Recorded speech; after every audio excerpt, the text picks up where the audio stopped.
గోంగూర పచ్చడి నువ్వులు వేసుకొని కమ్మగా చేసుకుందాం రండి. Welcome to my channel Madhura స్మృతి.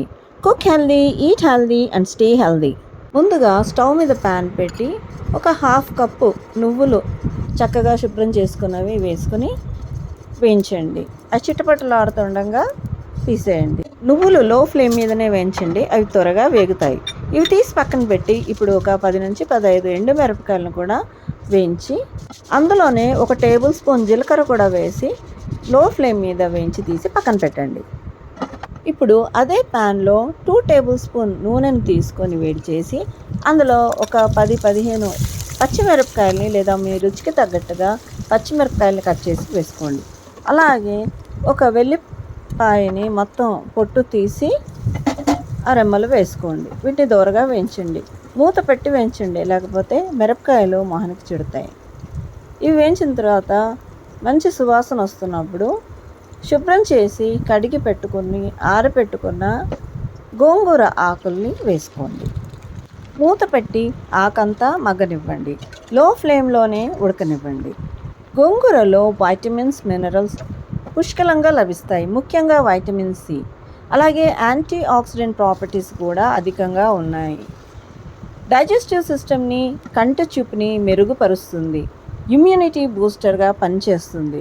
అడుగంటకుండా గోంగూరని మధ్యలో తిప్పుతూ మూత పెట్టి లో ఫ్లేమ్లోనే ఉడికించండి. ఆకు ఉడికింది అనుకున్న తర్వాత ఇప్పుడు తగినంత ఉప్పు వేసుకోండి. అలాగే చిటికెడు పసుపు. మరో 5 నిమిషాల పాటు లో ఫ్లేమ్ మీదనే నీళ్ళంతా పోయేంత వరకు మగ్గనివ్వండి. గోంగూరలో లభించే పొటాషియం బ్లడ్ ప్రెషర్ని కంట్రోల్ చేస్తుంది. అలాగే ఇందులో ఉండే వైటమిన్స్ స్కిన్కి కూడా ఎంతో ఉపయోగపడుతుంది. ఫైబర్ కాంటెంట్ ఎక్కువగా ఉండడం వల్ల కాన్స్టిపేషన్ని తగ్గించి బౌల్ మూమెంట్ని ఇంప్రూవ్ చేస్తుంది. గోంగూర చక్కగా ఉడికిందండి. ఇప్పుడు స్టవ్ ఆఫ్ చేసి దీన్ని చల్లారనివ్వండి. ఈలోపు చల్లారిపోయిన వేయించి పెట్టుకున్న నువ్వుల మిశ్రమాన్ని గ్రైండ్ చేసుకోండి. తర్వాత చల్లారిన గోంగూర పేస్ట్ని కూడా వేసుకొని చక్కగా గ్రైండ్ చేసుకోండి. మీరు మెత్తగా అయినా గ్రైండ్ చేయొచ్చు, లేదా బరకగా చేసినా కూడా రుచిగా ఉంటుంది. దీనికి తాలింపు పెట్టుకున్నా పెట్టుకోకపోయినా కూడా గోంగూర పచ్చడి అమోఘంగా ఉంటుంది.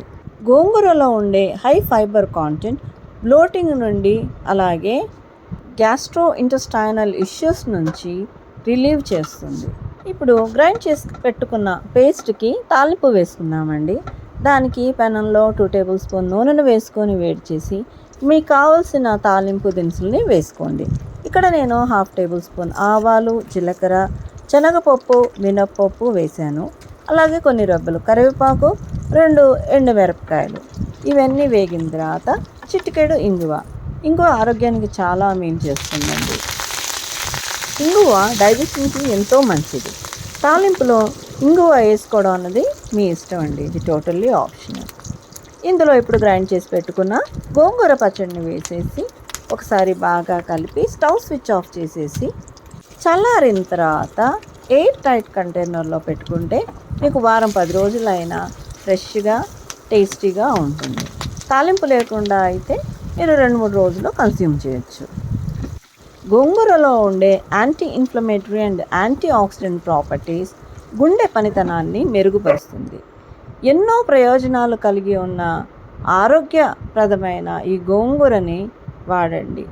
నువ్వుల్లోని కాల్షియం మీ ఎముకల్ని బలపరుస్తుంది. ట్రై చేయండి. మీకు కనుక ఈ రెసిపీ నచ్చినట్లయితే మీ బంధుమిత్రులకి షేర్ చేయండి, లైక్ చేయండి.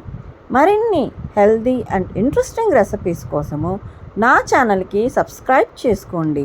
Thanks for watching.